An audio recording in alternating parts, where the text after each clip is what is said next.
Hello বন্ধুরা, আজকের ভিডিওতে আমরা কথা বলবো ইমানদের এবং পুরোহিতদের ভাতা নিয়ে। আগে কত টাকা করে পেতেন, এখন কত টাকা করে পাবেন, বিস্তারিত এই ভিডিওর মাধ্যমে জানাতে যাচ্ছি। সো ভিডিওটি শুরু থেকে শেষ অবধি দেখার অনুরোধ রইল।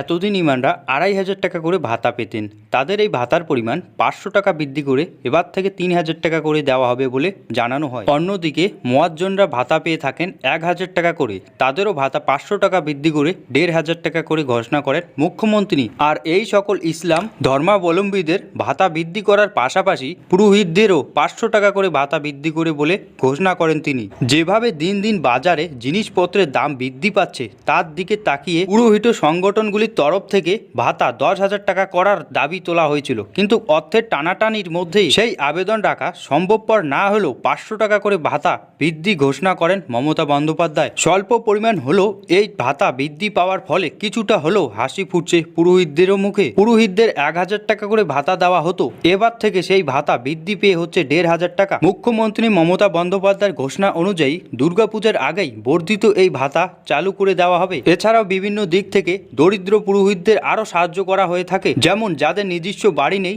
তাদের 1,20,000 টাকা পর্যন্ত আর্থিক সাহায্য দিয়ে সরকারি প্রকল্পের বাড়ি তৈরি করে দেওয়ার বন্দোবস্ত করা হয়। সো বন্ধুরা, আশা করছি আপনি বুঝতে পেরেছেন কেন্দ্র সরকারের তরফে পুরোহিতদের এবং ইমানদের কত টাকা আর্থিক সাহায্য করে থাকে। তো এটাই ছিল আমাদের আজকের ভিডিও।